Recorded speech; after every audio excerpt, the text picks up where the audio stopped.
for the whole Broome County region. And last fall, we commissioned a detailed workforce analysis to study what our current workforce situation is and what our future needs are going to be. And if you've kept up with any of the national trends, the workforce is not meeting what employers are needing. And specifically, especially in Broome County, there's a real gap between what employers need and what is out there and what kind of training people have. And especially here in Broome County, we're losing people. It's been a trend for decades now. We're specifically losing prime age workers, which is the 24 to 44 year entry level to mid-level range. And on top of that, we've got, in the next 5 to 10 years, we expect to lose 30% of our workforce aging out to retirement. So there's going to be a huge hole there that if we don't do something soon, we're going to be in real trouble. So that's why we chose to take on workforce as a really strategic priority for us. And so that's why we wanted to get everybody together. We're doing a number of these different focus groups. This one, as you guys know, is specifically for people that moved out of the region and have moved back. Last week we met with young professionals, and we've also met with BOCES vocational students. We've met with the New Visions high achieving high school students. Some people from our office met today with BU current students, native students, and also students from other states and from abroad. So we're trying to hit a little cross section of everybody in Broome County. So the idea is that we want to keep people like you, especially because you guys are in that prime age and that entry to mid-level level. We want to keep you invested here in the community. Main focus for tonight is I've got that is the main focus for tonight. I've got some formal questions, but we want to kind of just keep it like a conversation, just really candid responses, and how you guys feel about what the county has to offer and what it's lacking, and especially what you would like to see that this community has in the future. That if you could bring back something from wherever it was that you moved away from, if you could bring that back here, what would that be? So that's the idea. Why don't we start out by just going around? I want to get everyone. I know all of your names actually, but maybe you don't know each other. So what do I want to know? Your name, where you work, where you moved to, and how long you were there, and also what town you currently live in or municipality. Yeah. Okay. My name's Marie Schaefer. Do I add that? My name's Marie, and I currently work at UHS. I'm a trainer there, and I moved away the second I graduated from college. Get away from the cold, so I moved down to Florida and snagged the first full-time job I could get. And then I just, with the company that I had down there, I stayed there for like 2.5 years. I ended up moving with my company over to Texas because my brother and sister-in-law were living there, and my job was offering me to go there. So I lived in Florida for 2.5 years, Texas for 2.5 years, and I moved back about 2.5 years ago. Does that mean you're about to move? I don't know. It's kind of a trend. I'm kind of getting the itch. Did I hit everything you wanted? Where do you live now? Oh, I live in Hillcrest. You guys all know Hillcrest? So north of Binghamton. Yeah. My name is Maria. I'm a copywriter at Modern Marketing Concepts. I moved away to Dallas a few years ago. I lived there for 2.5 years, and I came back about 4 years ago. Yeah, and I've been with Modern Marketing Concepts since then. And where do you live now? And Hi, my name is Taylor Morton. I'm a technology integrator for Boomtag of BOCES, and I'm here as a note taker. And welcome, everyone. My name is Matt Timber. I work for the American Institute of Architects in Washington, D.C. I do PR for them. and I lived in DC for about 10 years, and I moved back about a year ago. I live on the east side of Binghamton, and Are you remote? yes, I've been full-time remote. Katie, my name's Katie. I moved away, right at college. Oneonta with Carly, and then I moved to the city for FIT and never left. I worked in the fashion industry for 12 years, and that industry just like consumed my life. And I had a kid, and I wasn't do this anymore. I wanted to go to family and friends, and moved back home. So now I'm here in Binghamton on the west side, looking for safety. I'm Erin Brady. I also left right after college. So I was away for 9 years, moved back a year ago. I lived in Marlton, New Jersey for 3 years and commuted and worked for Merrill Lynch down there. And then I got recruited, went over and worked for BlackRock for 6 years. 5 of those years I was in Princeton with them. And then a year I spent in Columbus, but I traveled I covered Ohio, Michigan, and West Virginia. So like Katie, my job consumed my life. And so, but I loved my job. So it was a really hard decision for me to leave, but my whole family's here. And so I moved back last year in February, and I work with my dad at Merrill Lynch. The plan is that he's going to retire in a few years. I'm going to take over his business. I grew up on the south side of Binghamton, so naturally I bought a house on the south side of Binghamton. So. My name is Greg Williams. I'm supporting the senior of you all. I left Binghamton 24 years ago, and I did my internship at Walt Disney World. So I ended up staying for 8 years in Orlando. And after 8 years there, I moved to Chicago. And the last 16 years, I've been living in Chicago.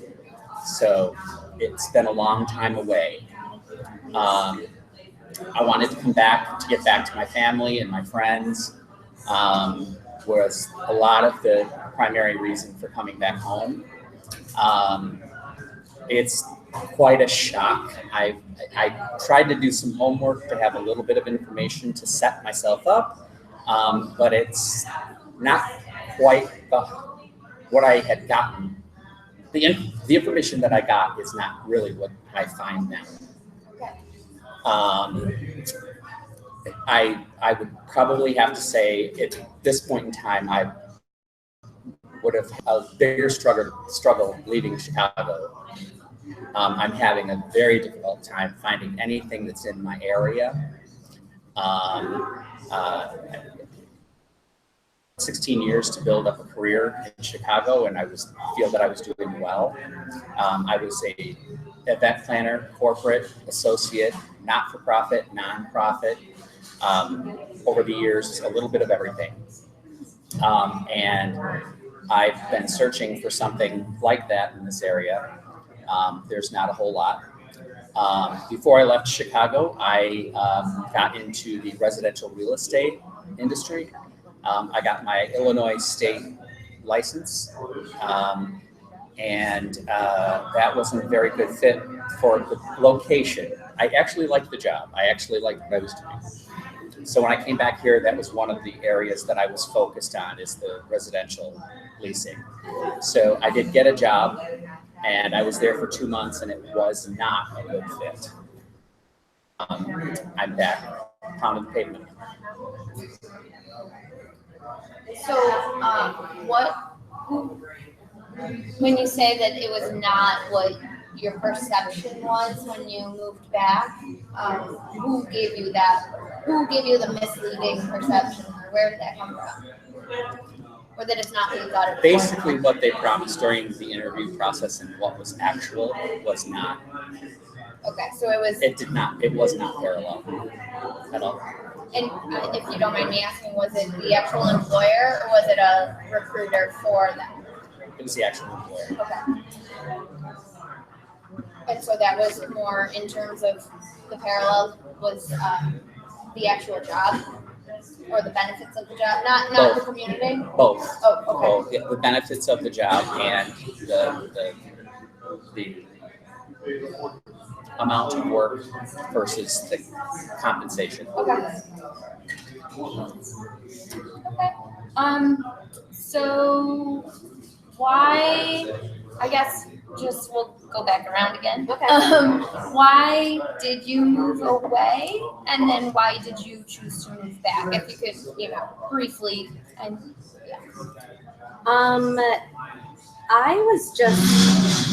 I hate the winter. I think the winters here are really rough. I love the beach, and I had an offer right out of college to go down to Florida to go live, teaching kids art, and that's what I graduated doing. So that's kind of just what got me out of Binghamton to do that. As I kind of traveled around the art thing, there wasn't a full-time job for me, so I ended up working for a pest and termite company. It was super glamorous, but it paid the bills, and it got me to stay somewhere that at the time I was absolutely in love with. I met a lot of people, had a lot of good times, and I got to move up with the company too, enough to where I got to explore Texas also. So that was really cool too. But in Texas, even though I have family there, my entire family is here in the Binghamton area. And as much as I wanted to deny it, whenever I would come back home, I was never home long enough. I don't know. The food is fantastic here. I can't. The new restaurants here are amazing. Whenever people come here to visit, I always rave about the little Italian places around here. They're so, yeah, and just like the family, the food, the food. It was. Do you like the food? I love the food here. Hence why I don't have my Florida body anymore. I don't know. It was just, it got to be to where Texas was almost too far away. I think maybe if I stayed in Florida, I might have stayed in Florida, because that's a quicker little commute, less money, but I found myself just getting paychecks to come home. So I think that, I don't know, I just ended up wanting to come home because that's where my heart was, I guess. That's my story. Did I answer your question? No, yeah. All said and done. Family and food, we got it. Okay. All right. Well, I was finishing my education and moved, me and my husband have been in the same job for a while, so we figured we were young and we wanted to do something different. We wanted to live in a bigger city. So when we got a job offer to go to Dallas, we decided to go there. So the plan was in Dallas. It was probably Florida or New York City. In Dallas, we stayed about 2.5 years. And what was the other thing? What brought us back? What brought you back? We never really liked Dallas that much. I mean, the weather was fantastic, but there's not much of a culture there. People go to the mall on weekends for fun. So You worked at the mall? I did for a little bit. That was glorious. And so we got actually better job offers back here and there, and we decided to come back. Family had to play in the games. So. Yeah, I do say family and food, but I was offered a better paying position here as well when I was moving back home. Yeah, it's unexpected. Big plus. In the same company or industry, or in something No. completely different? I was opening up offices out in Texas for, again, the pest and the termite company, and I got a job offer at UHS being a trainer for a computer system. I guess I'm just good with computer. Yeah, we also came back for a better job offer. Yes. Believe it or not. That's rare. I know, Yeah. it was surprising.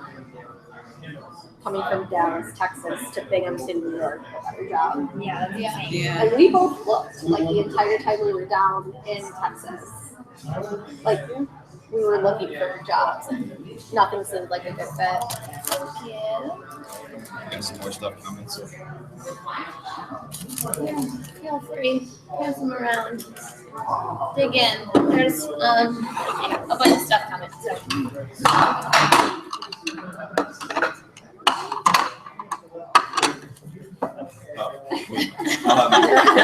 So I left after I graduated college. Thank you.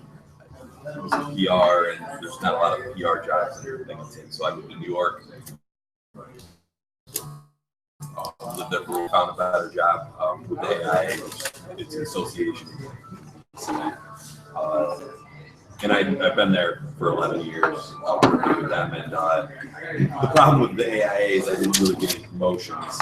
I love my job and I love what I do, but it's not a lot of room for advancement for me. So we were able to cut a deal where they allowed me to work remotely, so I could stay with the AIA, move up here. So it was, in a way, it's a bit of a pay increase for me because DC is so expensive.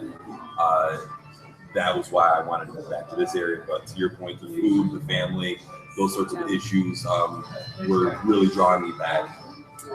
In DC, I would, you go out and do stuff and you never bump into anybody you know. And here in Binghamton, it's like everywhere I go, somebody I know, and I enjoy it.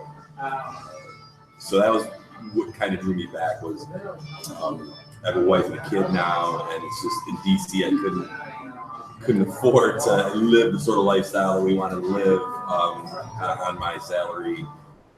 But here it translates fairly well. So that was the reason why I came back, and it's been about a year, and I love it. I think my biggest problem is I like the food too much, and I eat whole pizzas and wings, at least once a week. And that's my biggest problem. So my wife, my wife, so she's not from here, but Ranch and honey she's from sriracha. Naples. Okay. Oh, Cajun chicken bites. Yeah, I mean, at least one. It's fantastic. They have good food too, great seafood. But yeah, I mean, once a week she's like, we should get Ortiz's. Yeah, it's a problem. Okay, fine. It's And she's got all of her family there, right? all of her family. Well, so she's actually from the Caribbean, and so she's only got a few members of her family in the States, and so just her parents in Maryland. But like I go back to DC often enough that they don't miss her or our son. So, like, we were just down there. I had business in Florida for the week, and she went down there with and stayed with her family. Oh, okay. It worked out. I was just wondering if you guys chose Binghamton over, like. Well, so when I got the green light to work, be a remote worker, if it had been prior to being married with a child, I may have been like, well, maybe I'll move to Las Vegas or something a little more exciting. But when you're trying to raise a family, it was like, well, this is a great place to raise a family, in my view. Plus, I have such a large extended family that it's easy. It made a lot of sense, and it's been working out really well. And in my view, Binghamton has been this good my entire life. There's so many places that it just, I mean, we moved back in June of last year, and we went out for First Friday at the beginning of July, and we were going to bars and restaurants that I didn't. Buildings look nice, and so I was very impressed. I've been very impressed for almost a year now. All right, what were the questions? Why did you leave? Why did you come back? All right, left because I really wanted to make it in the fashion industry. I just knew that's what I wanted to do in high school, and it was just like a goal of mine. So I did 5 years at college. My senior year was at FIT, so from there I stayed in the city. Did 5 years at Ralph Lauren and then 5 years at Tory Burch, and I was just completely burnt out. I was over it. Had a kid, and last May we paid $3,000 in childcare, and I was like, this is not worth it. My entire paycheck is going to childcare and just kind of make ends meet.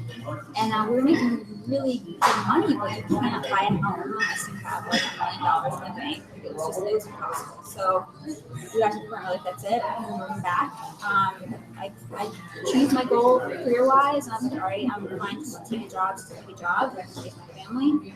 My husband's from Rochester, we met in Brooklyn, ironically, but he had that same feeling of like, let's be close to the family. We want to have land. We don't want to boxes anymore. So we had storage all the time. We're just having storage. So we just pulled the plug.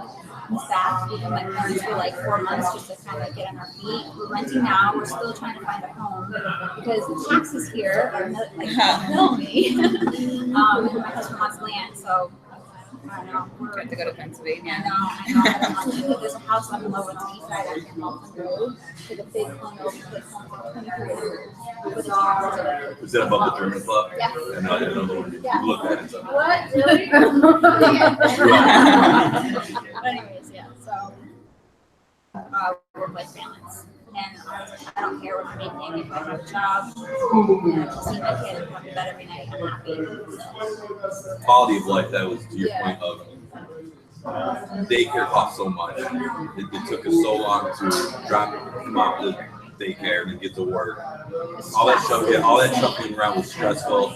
And we wouldn't get home and unpack from working and pack the next day. It would be 8 o'clock at night. exactly. And I was like, this is not a good way to live. And you're on your own too. Like, Yeah, you that just was go like visit your parents or visit your family It with just your kid. it wasn't adding up. We weren't saving any money. We weren't getting ahead in life. And that's why I was like, you know what? I just want to transfer pass it down. Yeah. Or change for And your husband's on Yeah. there. Yeah. My husband's in technology, Get and down he's finding a hard time finding a job here. So we'll see. Yeah.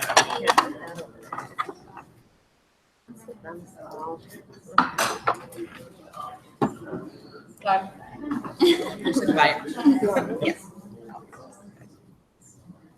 So a lot of the reasons that I left and I came back are very similar to everyone else's experience here, but after college, I majored in economics and finance and had a lot of experience in the financial services industry because I interned with my father, who was a financial advisor for 5 years from the time I was a senior in high school.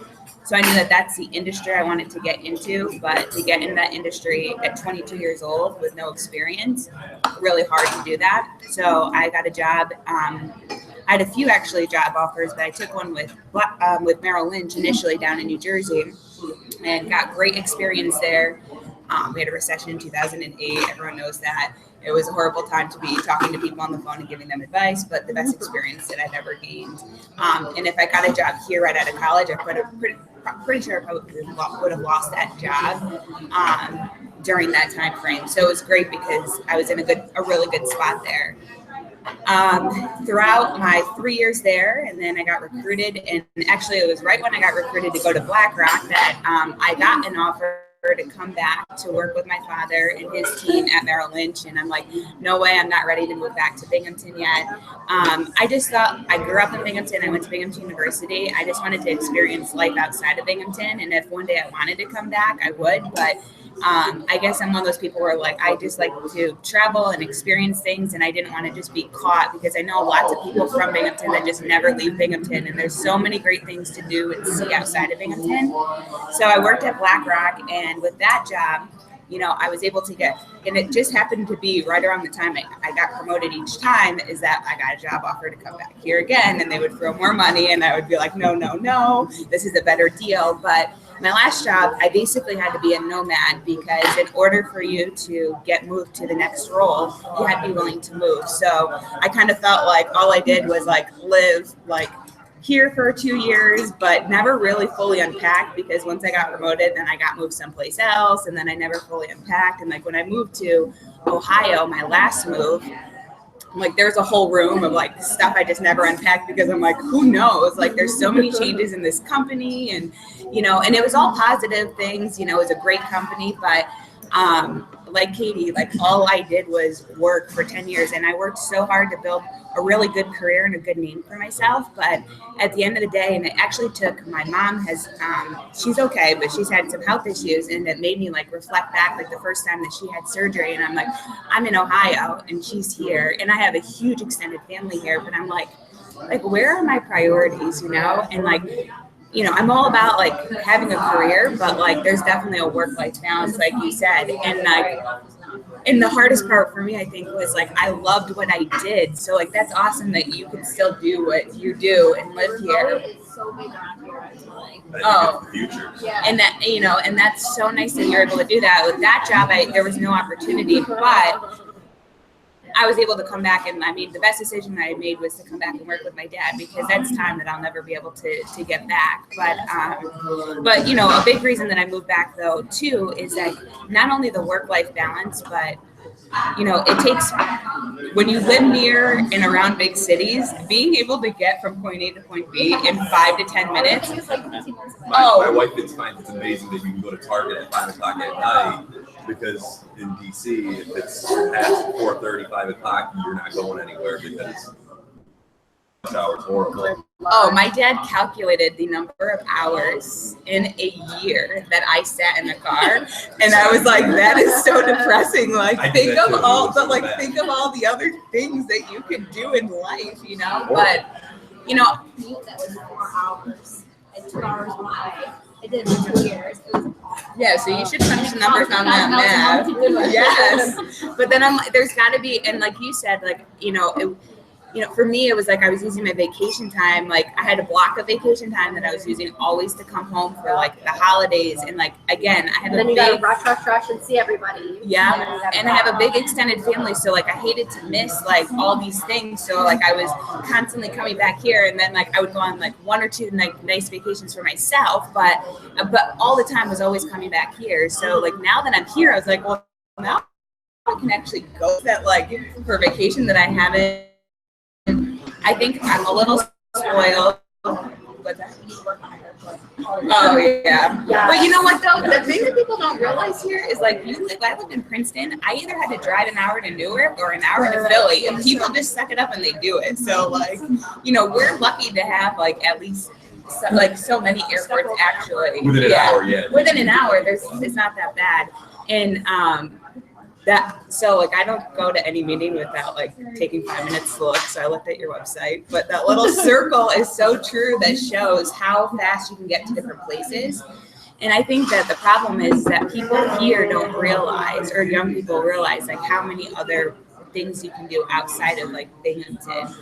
You know, I'm fortunate our family has a place on the lake in Pennsylvania, 15 minutes away. So a lot of my summer is spent there, but there are tons of lakes around, but I don't like, you're seeing more and more advertising because of the wineries and things, but I don't know. I think that like this generation is very into activities. So I feel like if there was more promotions, or like, I don't know, maybe there are like day trips that people do on the weekends. Yeah. But to push people more towards that, I think that would be a big draw for people, because people like that, like the nice weather here is great, nice weather. But the food is great.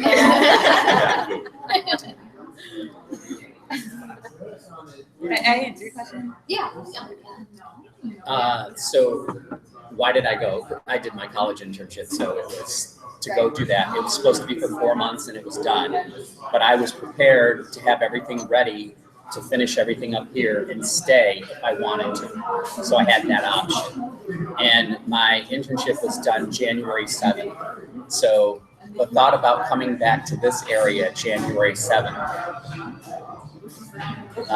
being young, I was like, no. So I was able to stay. And so I stayed there for 8 years, like I said. I felt that I needed something more. I wanted to go to a bigger city. I had visited a friend in Chicago several times and really liked it. So I'm like, okay, pack it all up, go. So give it a try. If you don't like it, go on to something else. So, but I did. I loved Chicago. Everything was, I love Chicago so much. But I always had the need to want to come home. And I did want to say that once I got here, that I was telling my friends, I'm like, you painted such a dismal picture of this that I thought I was going to be coming home to gray, nothing but gray. And I go, let me be the opportunity to open your eyes and say that, things are not as bad as you said they were. And, things, I mean, I've been gone and I've come back, and with a old, new, fresh set of eyes, there's a lot to be thankful for in this area. So So, and as far as being here, like I said, I've been here 6 months now. I worked 2 months of the 6th, and I'm still looking. So, I don't want to just take a job to take a job. I want to take a job that's something that I want to do and something that's within my field and have my experience with that. Yes. All right. I think I'm going to come back to the employment side of things, but I feel like we touched on a lot of quality of life type of stuff. So first, I kind of want to get into the housing. When you moved back, that's a huge thing now. So actually, who rents here? And everybody else owns? So we're like, my grandfather passed away last year, and the house was vacant, and my family was like, "We don't want to sell it yet. Do you want to live in this house and pay the taxes and utilities and take care of the house?" But we sell it, so I don't know. Okay. But I don't rent either. I don't know what category we put you in. Miscellaneous.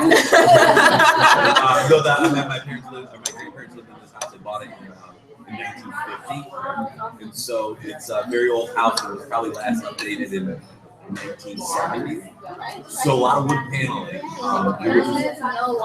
was just hard for my wife to swallow that, but I was like, the last place was $1,500 for a 1-bedroom. This place is free, so So that is, talking about the 1950s house, everybody's experience in either looking for rentals or looking for any kind of housing. What was the experience? What were your biggest challenges? High taxes are like the number one complaint. That's not. All of them are like at least 12,000 in taxes. I'm like, come on, they didn't do. that's our issue when we're looking at it. It's just, I'm not going to pay $12,000 for taxes. So that is it mostly taxes, or is it the cost versus the quality? I feel like people are looking for a lot more than what. Like The sellers. Show you like the estimate of the house. What is it called? His estimate. It's estimate, I guess, yeah. And then what they're trying to sell it for. Like, so this one's like 185, and they want 275 for it. Yeah. Alright. When you rent down south, you get granite countertops, Oh my God, beautiful balcony. Everything is brand new, and it's for $900 a month. Yeah. And then you rent here, and it could be for $900, but it's in a house built in the 1900s, and everything's just kind of feeling a little broken down in comparison to what I had. I felt extremely spoiled when I was living down south, and on top of which, coming here and looking for a place to rent, I felt like I didn't know how to look for a place because there was not like apartment property managers. It was almost like you had to know somebody. Like the luxury Yes. apartment Yeah. complex. Yeah, and when you go on Craigslist, it was like there's this room for rent inside of this house. Yeah, inside of this house where there's 8 other rooms, and then you share. And I'm like, how do you rent in Binghamton? And we ended up just knowing somebody that had a vacant place, and That's how we found ours too. It was my dad's was renting. yeah, I did not know how to. I looked on Craigslist, I looked on apartments.com, and it either felt sketchy, or I had to know somebody, or it felt like I wasn't getting my money's worth. All the nice housing is for you. I was going to say, so have you Yeah, they obviously don't found offer that like those nice apartment. Everything that's been built, it's not for. That was my last job. But that's one thing I talked to Christina about, because living in the Florida. yeah, she was my real estate agent, I had but to know where I'm but I asked her when we were going around. I mean, I was fortunate enough where, like, you know, my move was so quick that I like struck a deal with my dad, and I'm like, if I have to move, if I have to leave like here in a week to be back, like move. I just moved out here a year ago, and now I'm moving back to the east. Like, I did 3 major moves in like less than Money is moving 14 too. months. It's so expensive. So I said, if I'm gonna do all this, like I need to at least like I'll put my stuff in storage, but like I need to like go like live at home, which I was like, that's not ideal, I lived with obviously. my mom But I when lived at home for a couple months until I bought my dog. house. Yeah, but I mean, I did it just so I could buy, like, because I was like, I know I'm gonna buy a house. But that's one thing I asked Christina. I was like, you know, to your point, like I lived in the Princeton area, and then I lived in Columbus, and Columbus is so good about retaining their Ohio State grads. Like they come from all over, and then it's like a melting pot in Columbus, and they retain all of these people that go to college and they never leave, and they have great luxury complexes, but they have them all tiered. So there's like 5 tiers. So you have like the high end, then you have the next one down. So like there's something for everyone, and it's all young professionals. It's separate from what's marketed for all the college students. And I asked Christina, I'm like, so like someone gets recruited from Lockheed, like out of college, where do they live? She's like, yeah, like that's really tough. No, that's what. Well, we've heard in doing this, we've heard stories of some BAE, same thing. Trying to recruit people in this age demographic that don't want to buy a house, but they want contemporary housing for young professionals, and there's nothing that really caters to that. That was our issue. We wouldn't have bought a house. I wanted to rent for at least another year until I found a job, but in Dallas, we had a nice industrial looking lot. If we wanted anything like that here, I would have to work or live with college students. Or retirement. Right. So we had to buy a house. Like 5 hours I drive, and that old hotel is turning into another like similar retirement apartment. Yeah. I don't know where they would put one. Like I'd have to think about like where they would put one, but I think that would be. It would be so much, but it would be so much easier for like the BAEs of the world and the Lockheeds of the world, and like the big employers, the healthcare, like the hospitals, to get young people. Like when people come here and they look on Craigslist and they see that they can rent a room, their parents are thinking, no way. Yeah. I went from like wondering, oh, this pool's not as nice as this pool. Right. Oh, this one has a gym. Oh, this gym's better. This elevator's right next to And now I'm like, okay, so a 1-bedroom in an 8-person house, like what is going on? I have a different perspective on the house buying side though. I lived in 3 very high priced areas with high taxes. So like when I came here, it's like, I mean, you could buy a small townhouse for $500,000 in Princeton. Like that was it. And then you pay $10,000 in taxes. So that was the world that I lived in when I lived there. And I was thinking to myself, like, I don't even know if I want to stay here. And that's like so crazy. So, I never bought property there, but I mean, I had looked at one point, and then Columbus was very similar to Columbus, the houses were more expensive. So for me, when I moved back to this area, I had a budget in mind of what I wanted to spend, but I knew, like, I don't think you need to spend a ton of money in a house in Binghamton. But like you said, people think that their house is worth so much more than it is because they live in a good school district, right? Yeah. And it's like the school district is definitely something to be said, but there's a balance there.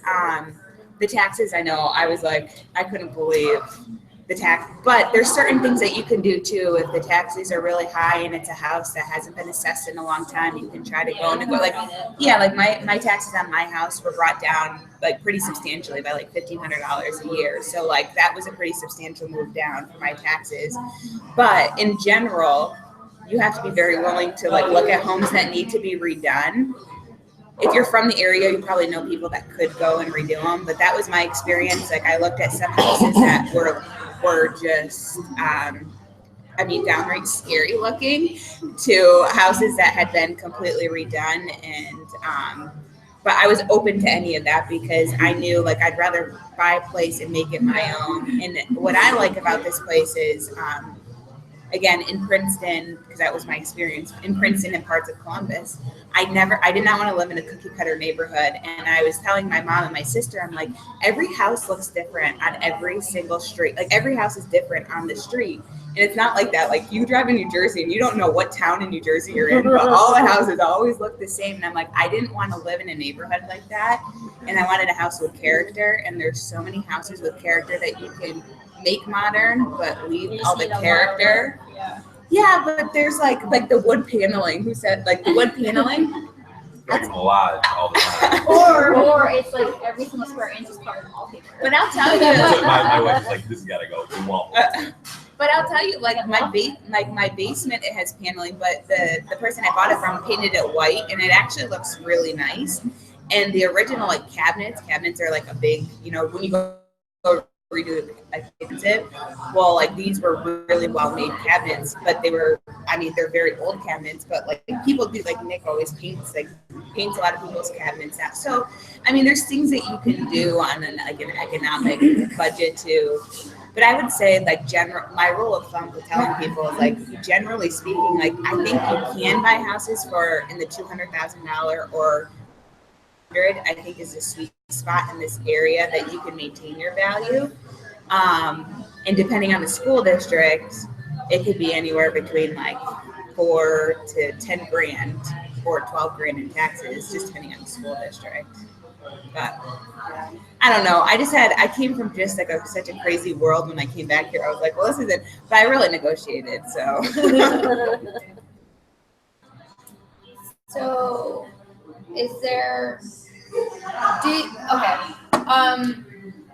do you think if there was an effort to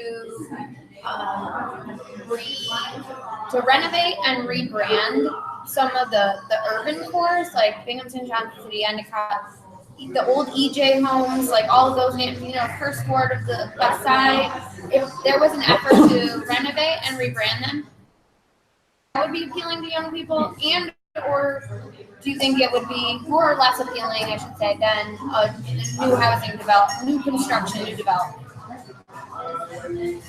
It's probably more affordable, the first option for people than like a brand new development. That's if these things were just available, not for somebody to actually build themselves. I know building is, from what I hear, it's very expensive, more expensive than renovating. But have you seen those houses on Front Street? Yeah. Like those houses on Front Street when you first pull, like you get off the highway and you're driving, like, those are. They've done a really nice job redoing all of those houses. I mean, they look so nice. Then it's the old style. It's the part of the city. Yeah, but I don't know. The school district is what is kind of driving a lot of our decision making. My wife, she didn't go to Binghamton, so she doesn't know. When she reads Zillow, and Binghamton's got the school rating of like 3, and everywhere else is not that low.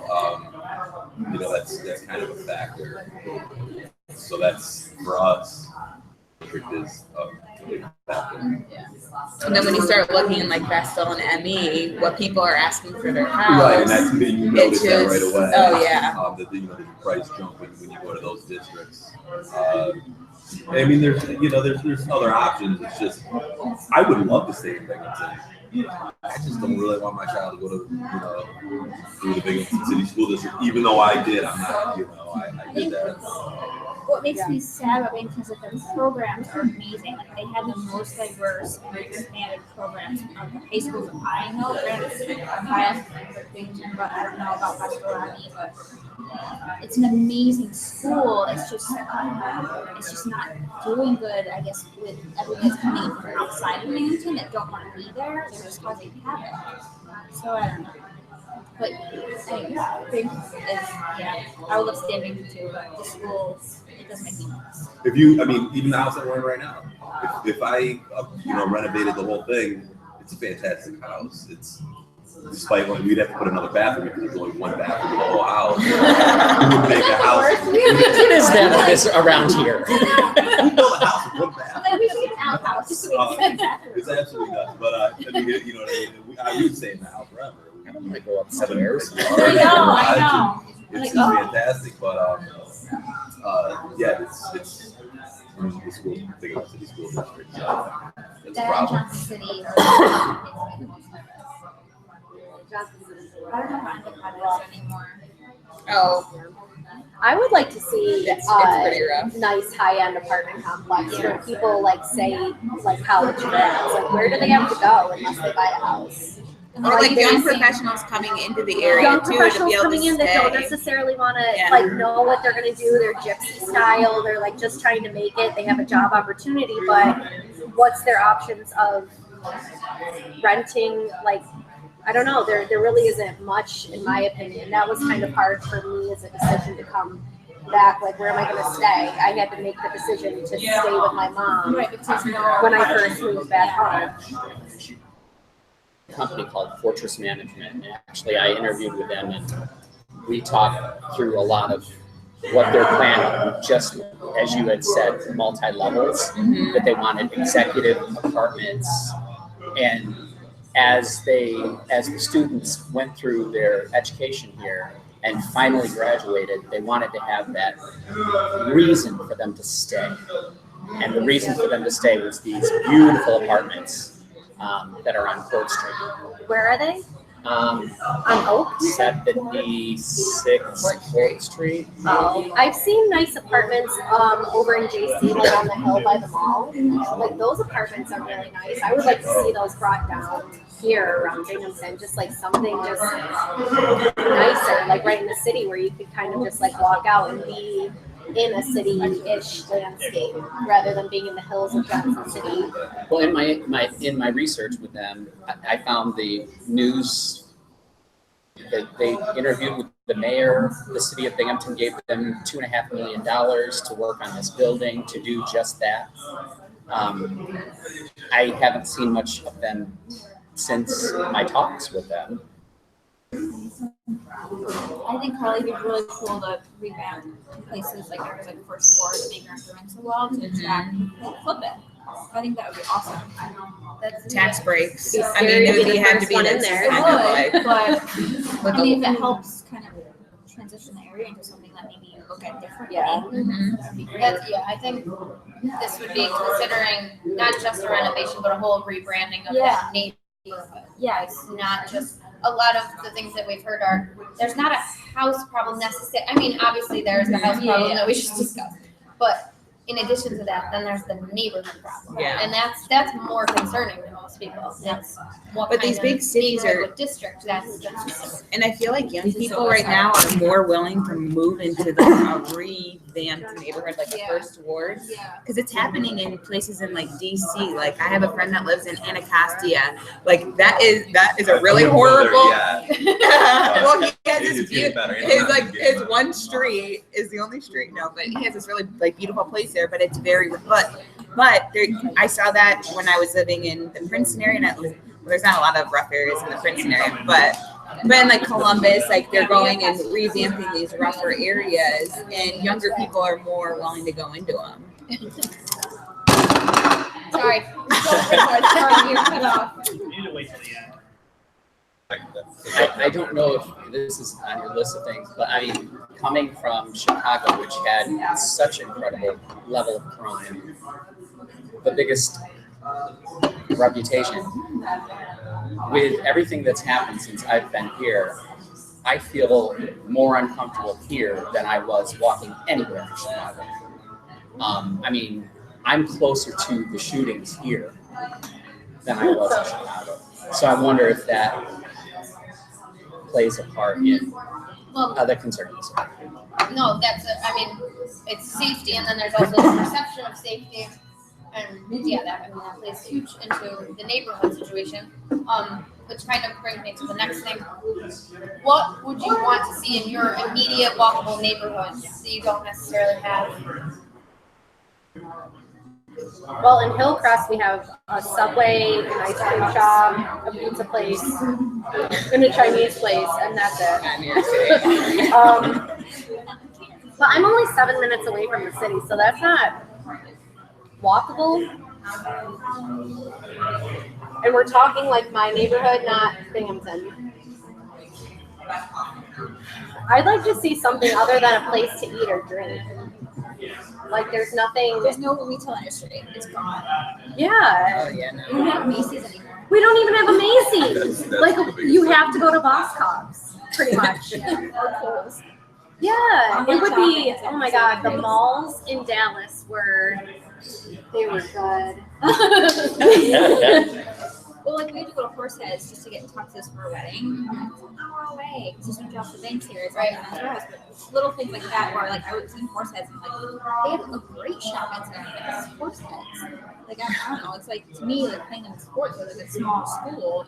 Now, I don't know much about the area at all, but I just you'd think that with Binghamton being such a central location, that they would have better, even like an outlet mall. You know, it doesn't have to be actual full price retail. So, Vestal Parkway is not too bad, but it's I personally think that it's kind of hard to find things to do on just like a daily like let's go hang out basis. Like when I was in Dallas, there was this place that we would go and we would go rock climbing, like an indoor rock climbing place that was really cool. Taylor's smiling because that same one I've heard guy. that like 3 times. Come on, it's really fun.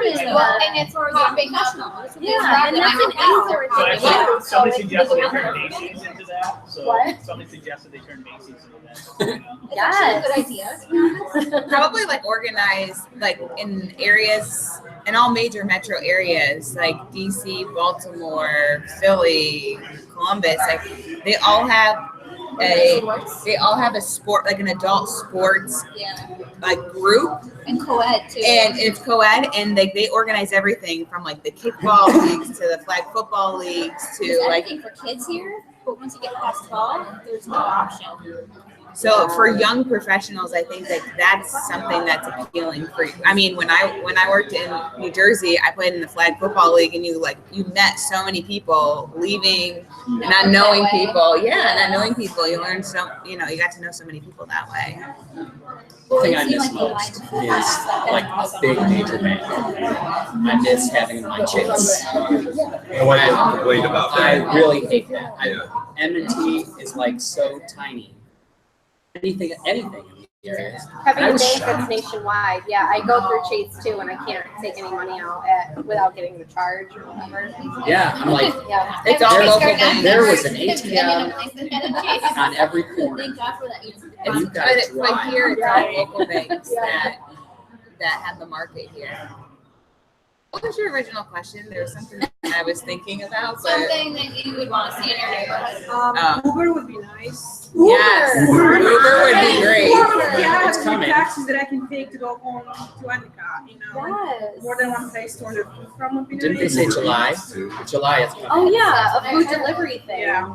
you know what that'd be nice for? The people that live in Endicott that want to come to the restaurants in Binghamton, and the people that want to go to Binghamton to the restaurants in Endicott. Because I stay in the Binghamton circuit because I live here. Oh. Oh yeah, I did that when I was in the city. Yeah, we ordered our groceries and they just.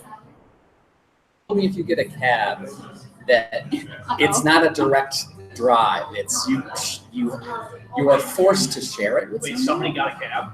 I was gonna say, yeah. Not I, but I mean, they said like if it's a busy night, they could have 2 stops before they get to your house. Is that a lie? Uber shit. There's a If cab you call because it- there's such if you a get a small. taxi to any There's so place few besides cabs the available that they route. I have never been in that situation, but I haven't taken a cab in a while. I don't think I've ever taken a cab here. The thing that a lot of people have said is that if you do try to take a cab, you're going any place besides BU campus, you will just be flat out Refused or charged in it, like, okay, so from here to Hillcrest is 7 minutes if you're on the highway, and they'll charge you sometimes $30, sometimes like $20 if it's a really like just kind of whatever night. But if it's a night where they want to take BU students over you, they'll charge you like $30 to go home. You can't order a cab. That's To crazy. come up to Endicott to take You have to it. like almost trick. Yeah, they You definitely have to won't wait go down 2 the car. hours. Yeah. Yeah. Uber would be uber fantastic. The other thing that I think too, a few years back when I was visiting, they had the concert on the bridge, right? Is that an annual thing? Blues on the bridge? Blues on the bridge? Yeah, that's annual. But there's a lot of people that showed up for that. If they did more things like that throughout the whole summer, because we don't have I mean, I don't mind the cold weather. I like to ski, so that was another appealing part to me here is that I get to go skiing. There's a lot of places you can go skiing within an hour and a half of here. But in the summertime, like people want to be out. I just think that they had more stuff outdoors besides like First Friday. Because I think First Friday, I mean, I haven't been to First Friday in a while, but now it's nice out. I'll go to First Friday. But I don't know. But I thought that was pretty cool that they did the dance there. And then the thing about your neighborhood, the only thing, I mean, I'm fortunate I have like a nice park. I can walk to Starbucks if I want to. It's not that far. It's like a mile, but it's just like more young people. I mean, I think that's the other thing that people find with home buying is like you go and you're buying houses, but like all your neighbors, it's starting to turn over now. Like, slowly it's turning over. But like the other night I was joking during that storm. I turned up my street and I was thinking maybe I didn't have power, but everyone was just asleep. Like, and like all the lights were out. I was like, oh, I don't think my garage door opener is gonna work. And I was like, oh, we do have power. Young people. That would be nice. Okay, so kind of building on the leagues and stuff like that. What have you done? I know, you're mostly all from here. What do you do to network with peers and professionals, socially and professionally? What are your means for networking? I go to bars, go out to eat, and go out to eat. The old-fashioned way. Yeah, I mean, that's kind of it. Yeah, I mean, UHS puts on stuff like the Heart Walk and work, I guess. But other than that, it's come downtown here on a Saturday. Sometimes there's like something going on like around the bridge or Citria. I mean, I don't know. That's the L Bar also. I think that if there's something going on, I always find out like the day after. Like I don't know. Hey, did you go to the color run? Oh yeah, that was exactly. yesterday. I would have. There's no. Maybe I'm just ignorant. I don't know, but I don't know if there's any way to like market more what's going on in the area. Because I'm always finding out just like last minute. My wife is Bing Pot. Is that she? She's that's she follows on my Facebook, and that's how she finds out a lot of cool stuff before I know about it. I think that's what she's got that app, and she knows about things that I've never even heard of that are going on, and that's what she uses to stay informed.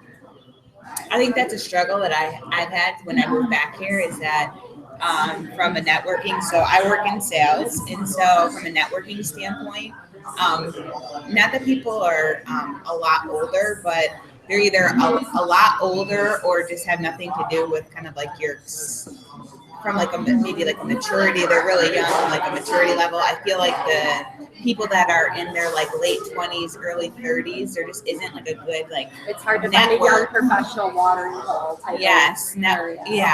But I think that like you could, but I don't know how you go about it, but I feel like you could start, like I know one thing that I want to do is I want to get more involved with volunteering, but I think about like what are things that I would be interested in volunteering, and like one of them would be like think about all of our experiences, right? Like we all could provide that to like high school sophomores, right? Not like juniors and seniors, they're kind of like making their decisions on their way out, but like I think about that a lot, like because they don't know about like student loans, like they don't know how to balance a checkbook, and like why don't they those are like life like lessons that are not part of like the curriculum anymore, unfortunately. So like, but there's so many people that could provide like good insight to that. So like, I mean, that's more like a passion of mine just because of my finance background, but I feel like that's something that I would love to give back that way or do more, and I would be open to doing other things too. Like I participated in this, so like finding out about things like last minute, like I think the Special Olympics are this week. Like I had no idea. I volunteered at the Special Olympics every year in New Jersey for 8 years, and it was like the best thing in New Jersey, like central New Jersey, for that whole entire weekend. But like I didn't know about it, so like finding out more about like things like that, because that's stuff that I enjoy doing, like getting back to the community. I know there's a section in the paper, right? Like that says like everything's going on that week, but I don't read the paper? No. So I go like Thursday, and I'm like, all right, here it is. Like, do you have pressconnect.com or like, do you have the app? Or? Technology. But I think that's been a challenge. Like that's been a challenge for me is finding like people like you want to. I was just talking to my coworker today. Apparently, there's an app called Deed. It's mostly based in New York City, obviously. And it's you just say when you're available, and it will match you up to a charity. So if you're just like, oh, I got a free Saturday, and it'll match you up, and then it's a good way to network and meet like-minded people. So yeah, that was. She was just talking about your Bing Cares, I think it's called. I think they have a Facebook page. I have to find out more about it, but I will let everybody know because I want to promote that. Bing Pop, and I will. I'm supposed to be moderating right now, but I just have to personally say I follow Bing Pop because it's how I find out about a lot of stuff that's going on. And living here my whole life, I talk to a lot of people that have lived here their whole lives. They don't know any of the stuff that's going on unless they consult Bing Pop, who's ran by a person that just moved here not very long. I mean, you know, So my wife is telling me about things. I'm like, I'm from here and I don't know what you're talking about. Yeah, like, She knows wow. about all the things going on. Amazing what's going on. It's amazing. I was very surprised. yeah. I think a sports team really helps like a community too, and it's so sad that people don't go to like. And I'll admit, like I have not been to a baseball game in so long, but I'm definitely gonna. But like you know, when I lived in Columbus, they had it was like an equivalent to the baseball team here, and that thing sold out like every single night. And it was because like the promotions that they had, and they had different stuff, but like the whole community bought into it. Now it could be because there was nothing else, nothing like no bodies of water, like lakes and things, because lots of people go to their lakes or whatever on the weekends. But yeah, and there's nothing like that in Ohio. But they had a really big community involvement of all ages. Like they were great about targeting the college kids, young professionals, families, children. That reminds me like about like Rec Park maybe could do something like how like Central Park does. Like there's always like something going on at the park that kind of brings people in to want to go just hang out at the park. But I'm very surprised though because they have events all the time for kids. Nothing At Rec Park? Yes, not much to get past having family, but if they had some influence and people that want to network, that would be awesome. But like at Christmas, they have everything's free too. They have the horse and buggy ride. I think they have chocolate. They have Santa's there, it's carousel. It's amazing. Easter, they have Easter egg hunt. It's all free. It's awesome. I mean, just to But like there's have nothing like past children. for children. Yes. Like a pop-up market or something. Yeah, or like some type of pop. I know it. I didn't even know that we had a farmers market until I went on the website today. Which I'm like, I gotta go check that out. I've never even heard of it. On On Front Front Street, Street, across from the SUNY Broome campus, it's new. It was just built like a year ago. It just opened. That was that would have been my suggestion for what I could bring back to all the places I live. Was there's obviously Reading Terminal Market, which lots of people have gone to and been to in Philadelphia, and if you haven't, you should go if you love food because it's amazing. Food trucks, most food trucks that like travel around to like different areas. But the farm. There's outside of Italian food, there's not a lot of other ethnic diversity in food either. That's something my wife is complaining about. You know, there's just not. I mean, to get sushi, we go to Wegmans. yeah, their sushi's so good. Their sushi's good, but I mean, Sushi. I have not had their sushi. I've heard their seafood's very good. But, Have you been to Fuji's then? What's that? Oh, you gotta go to Fuji's then. Is that on the best part, right? Yes. I think I had. Attached to the hotel, Yeah, the hotel. Okay. whatever I that have is. been to it. I need to take my wife there though. Not the ambiance. Thai time too. Yes. Oh yeah, Thai time's great. But the farmers market, you know, and like, I mean, Reading Terminal Market's huge, but there's smaller scale ones. Like Columbus had a smaller scale one, Baltimore had them, and they're all indoor markets. And but like here, there's so many professionals. Like so during during the week, professionals go there to have breakfast or lunch. And then on the weekends, they open up on a Saturday, and it brings people into the city. But like you said, there'd be something else would have to be here for them to stay. Like, there's no shopping. I mean, we were joking when we walked down the street the other night, and we were like, what are these? Like, I've never even, like, what stores are here? And, like, you're looking at, like, the names down the street, and, like, it should be, I was with someone that lived in Lexington, and she said, this is so much like Lexington, except in Lexington, it would be bar, like so many different varieties of bars and places that you can go outside and sit. And Yeah, so that's my last one for quality of life thing, because I told you guys you were gonna get to leave at 7 and it's 6:45, and I didn't get to any of the employment stuff yet. But quality of life stuff, what would you bring to downtown? What do you think would keep people downtown for those of you that work downtown? What would keep you here afterwards? And for those of you that don't work downtown, what would bring you downtown? I know for people raising a family, it's not necessarily going to be bars so much anymore. So That's not true. In addition to bars, I feel like we've covered bars and restaurants. I feel like there's a missed opportunity with along the rivers. They're Yeah. beautiful. Yeah. And in every other city in America, if they had an area like that, Yep. it would be packed with bars and restaurants and other Yep. things going on where like little shops, yeah, something where music. people would hang out there. right along the river. We've got the infrastructure sort of there, and there's Yeah. one restaurant down there, but like I don't understand why there's not more. Because the old people that lived on the other side of the river would always complain about the noise, but I think the flooding that has been happening in the past decade has really deterred a lot of people from wanting to be by the river. But I would love to. That would bring me downtown. Yes. Totally. I mean, that's what my husband says. He's from Rochester, and he's like, when we moved here, he's like, I don't understand. There's so many It's rivers. beautiful down Like, there. yeah, everywhere you look, there's a river off the Yes. distance, and it's I think they pretty. should clean that up. Yeah. Like there should be more of like the wine and cork places like that. Because I Yeah. think people like to go and do, not that it has so much to do with like the wine, but it's more of like the arts and people that don't even like I'm not artistic, but like it's something that I can handle. I mean, like most people I think can handle You're it. doing one thing with your other hand while you're drinking. Yeah. Right. You feel like you're talented activity. Well, the ambiance there too. Like you can go, you can hang out, you can have some chocolates if you want. You don't have to drink necessarily. Right. You can paint if you want, or you can just hang out. Like, But it's very different than everything else. Yeah. So like if I like on a Friday or Saturday night, we always end up going to something like that, just something different where it's not you're just going to a bar, it's just something different. yeah. But I go to I do yoga and I work right there on the corner. And not on the corner, but my business. That's your corner. We'll be looking for you. I came out yeah, that's the corner I was hanging out on.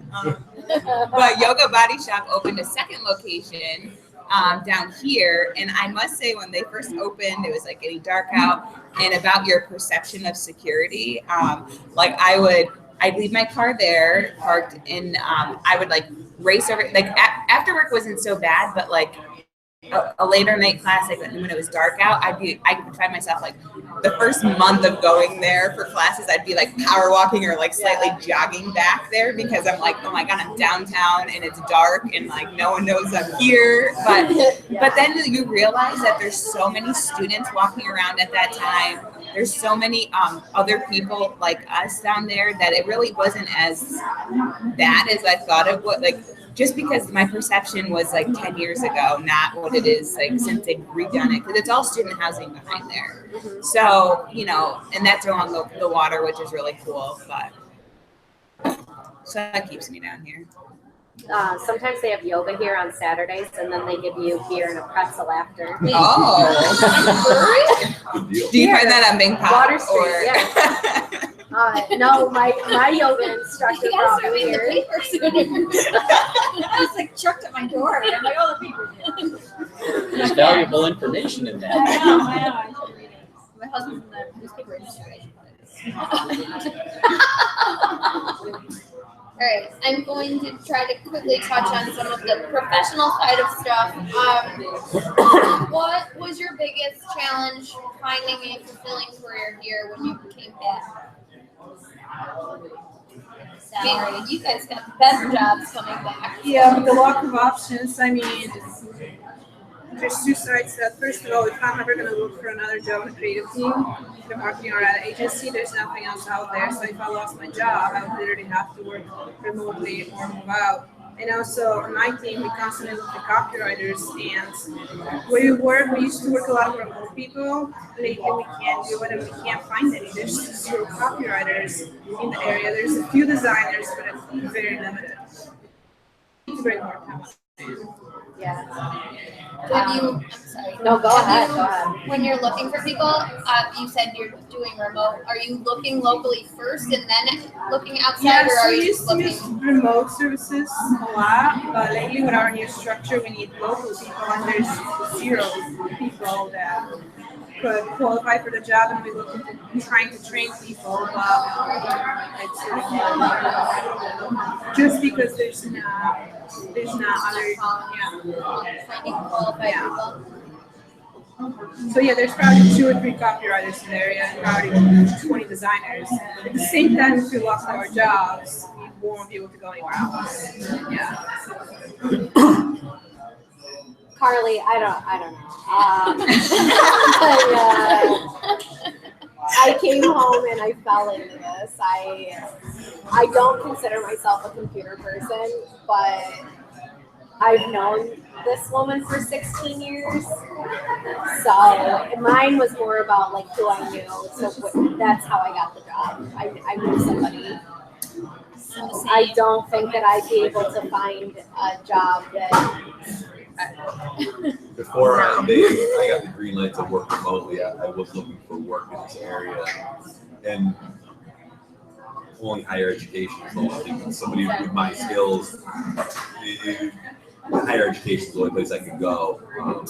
And so without that, there definitely would be nothing in my line of work. So it's slim pickings in certain industries. Everybody hold on to your job. I had to do a complete career change, so I took a huge pay cut, but it was worth it for the family work-life balance. So I didn't really have problems because I just networked through me, and like I interviewed with Stan, took over his father's company, and he was like, "Fine, do come in, great." My husband, on the other hand, we've been trying to find him a job since we got back, and it has been a struggle. Thankfully, right now he has a job, but he wants a new job. He doesn't like it.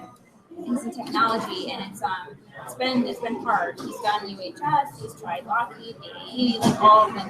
We're still on the forklift company, Raymond, everything that you can think of for the area, but it's been hard. So now he's trying to find. You just named off like the top companies in this area, and that's about it. Yeah. It's slim pickings around here. Well, for yeah, sure. especially with my husband is in event management, sports event management. If he lost his job for one reason or another, there's nothing else around this area that he can do that's going to remotely close to what his skill set is. Yeah. So do you think there's a disconnect between opportunities that are available and people finding them, or do you just think that, because I mean, like you're saying, he looked at the top 5 employers. Is there any support service that he has tried, or that anybody knows of, any support service, recruiting, headhunters, anything like that anybody has any experience with? So I'm a member of the PRSA, which is the PR Public Relations Professional Society, and they don't even have a chapter for this area. It's for like Ithaca, Syracuse, and it's sort of this is the larger southern tier area, and that's how I would, if I lost my job, I would lean on them to find a new gig, and so I look at what's open and have this opportunity to do that, and that's how I would go about getting a job for myself. So yes, and everything they have is higher education, things that are already looked on. So it's tough. stuff. There's a communication association group that means a thing of them that deals with marketing, advertising, and communications, and their dependence is so low. They try to keep a loop and maintain communications, but there's maybe 5 people out there. Yeah. So, for the most part, it sounds like people leaned on professional and or personal contacts to find their jobs, which is Yeah. not unheard of by any means. Groups that we've talked to, that seems to be a Do you know common what the top do you know what the top of the most plentiful job? I mean, because I haven't looked, but healthcare. But like, what level of healthcare? Like, is it like aides and orderlies, or is it people with 4-year degrees? Yeah, nurses, everything that falls under nursing. I Every don't know time, which- every day, RN. RN, It's just like MLAs, just LPNs. pages of it. Yeah. Our nursing program is fantastic. At like, Well, as far as university like, has an amazing program. well, yeah, as far as BU and BCC, they have a great transitioning into keeping their people in the area because we have UHS and we have lots of different hospitals and facilities around this area. We've got 52 facilities, not even including the hospitals around here that people can work at. I don't know. That's just my perspective from UHS. The openings and the turnaround and the people that I train are mostly nurses. Have you talked to any have you gone around and talked to businesses to find out if they just even stop looking for employees or like new hires? Yeah. 'Cause that's- So the talent task force that has just come together very, very early, like January 2017, late 2016, that was founded after we did an analysis of workforce needs, which named healthcare as the #1 industry. We spoke to the major employers around here, and we made a task force of primarily all the major employers, some of the educational institutions. We've got representatives from BU, BCC. We've got the Chamber of Commerce, the different workforce organizations, the different economic development agencies. But it's primarily the employers, and they're the ones telling us that they've got a lot of need, huge need for workforce. Especially with, like I said, the people retiring. It's just that it's a very specific skill set, and we are finding that we're training people for jobs that don't exist here necessarily. And the ones that we are training people for at like BOCES, specifically vocational training, those people are employable right away, but then they're leaving the area. I always wondered about that, like with BU and what are the biggest things at BU that we educate the people at BU on, and do we have facilities here like employment to be able to scoop them up while they're here on the grounds, like before they even graduate? Well, like their business school is huge, but they all go to New York City afterwards. Yeah, that's or business and finance. I mean, there's nothing here for. I mean, Yeah, I know it's that. tough to I don't get know what people I to would've stick done. around after college for business and finance. Yeah. Engineering, luckily, there actually is a big, huge need for engineering workforce in this area because of the Raymonds and the Lockheed and BAE. So there's a need, and there's also a little bit of a pipeline with. That's the thing we're trying to really develop with all of this is what do we need and how do we start sooner to get people into that pipeline to fill those needs so that we're not filled with so we don't have a bunch of people here that are trained for jobs that don't exist here. Right. Other job fairs about in the area? There are, So I wonder if that would just bring in people my out. personal anecdotal evidence, it's more really, really entry level stuff that you'll find. And BU has an amazing engineering and science specific work career fair that I just attended recently, and it is very serious. I mean, those are freshman kids in suits and ties with their resumes, and they've got 6 years experience already, and they're 18 years old. But they want to go to where then they have name recognition at all the places that are in New York and DC. Yeah. I don't mean to keep going back to high school kids, but I think about it when you think about college, right? By the time you're by the time you reach your junior year in high school, you pretty much have an idea of what range of colleges you can get into based on your grade point average, right? But if you knew that information when you were in 8th grade or 9th grade and you knew what you were striving for, at least you had better opportunity to get the grades right. But I think about it like that, like this, like that. Like if there's a way to go into educate our local kids in high school about majors, because that's the hardest thing for a freshman is what do I major in? And a lot of times they end up majoring in these, and I know personal family members, they major in these broad or, social sciences and things, and they graduate and they can't find a job.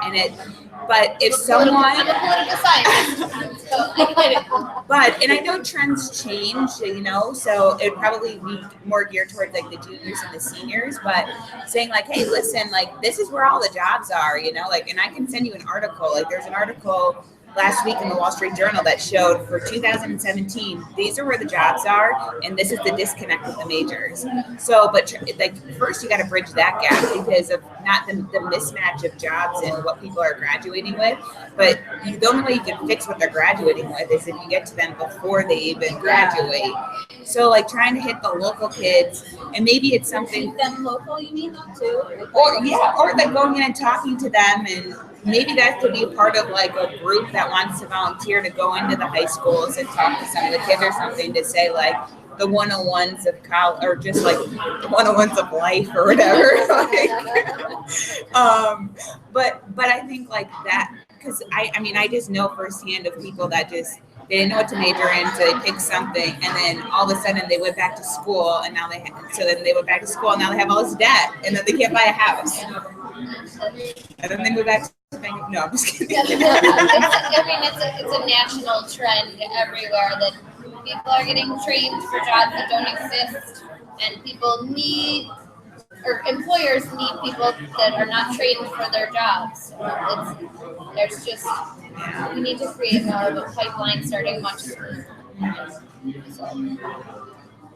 For about a year, and then we had to train a person who has skills.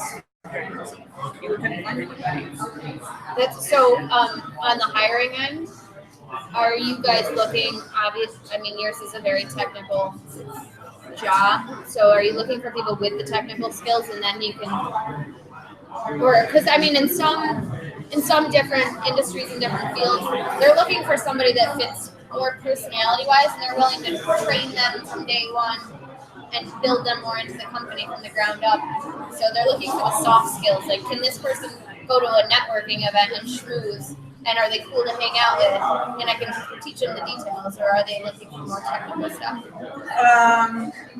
So the ideal candidate would have had like say 3 different sets of skills, and we're willing to pick 1 or 2 of them and train them to the rest. So if they knew basic things, we could train them, but it would take a lot more time, more of the personality, to be in the team and to have the skills to do it.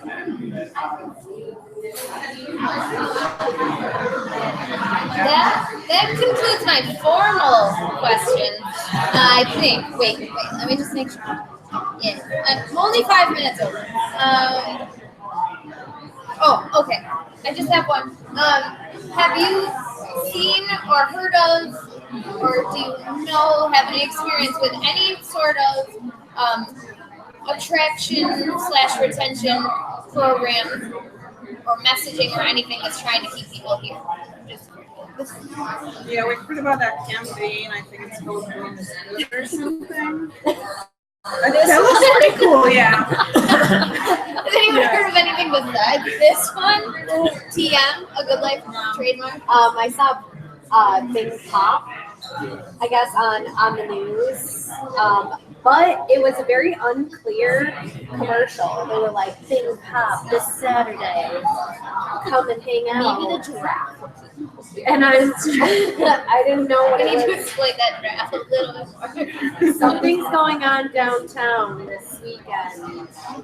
I don't know what it is. There's the cool down after the bridge run. Okay. It's on the wall.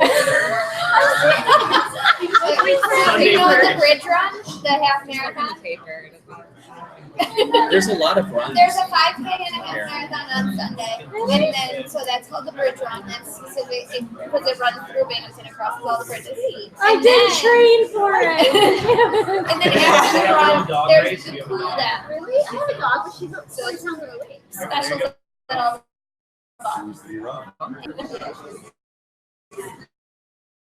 All right. Thank you all for actually do it one time around. Only if you want to. If you could, 15 to 30-second elevator pitch for life in Broome County. How do you sell it to somebody looking to move here or stay? You have paper too, right? Yeah. Oh, I didn't tell anybody to use their paper. I didn't give you time to come up with a draft. Does anybody want to go first? I spilled food on it, now it's a grease stain. Still food out, now it's greasy.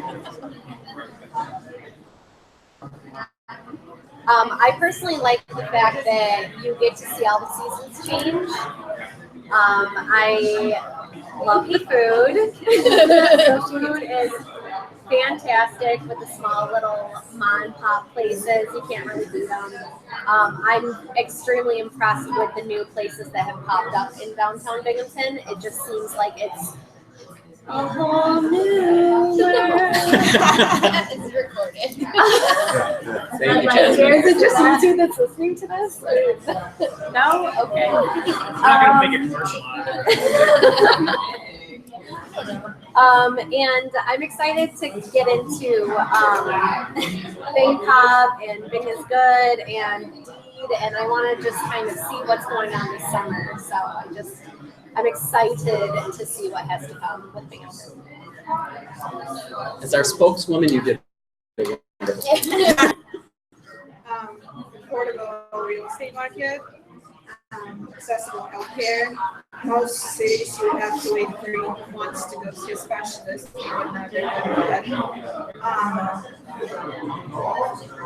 It's amazing what's happened with downtown in the last 4 years. Part of why we moved is there's nice restaurants, nice bars. That's great. 3 words: Rust Belt Renaissance. Actually, 2 words. Rust Belt Renaissance. I feel like Binghamton is classic Rust Belt town, and like I said earlier, I've never seen it look as good as it looks right now. And there's a lot of cultural things here, and the architecture is fantastic. This town has really some world-class architecture, and it's nice to see that it's being utilized. So I do feel like there's a bit of a renaissance going on here, more so than other towns similar in the Rust Belt. So I think things are looking good, but there's still obviously a lot of disconnect in terms of the way that need to get figured out. But the bones of this town are fantastic, and The roots are deep, saying it sounding else. The roots are deep. I'm gonna stop. Hang up with that, I think the character here is, I love the character of Binghamton. I hope it can continue to grow and play off of that with all the rebranding that is in the scope. And I think that just the location of it was also a huge factor for me because, like, if you have a job in Toronto, Rochester, Syracuse, Binghamton, Albany, it's within 5 hours you can get all the way down to Maryland. Like, it's just it's a good location, and I think there's a lot of hidden gems in the area that I'm hoping that we'll have more awareness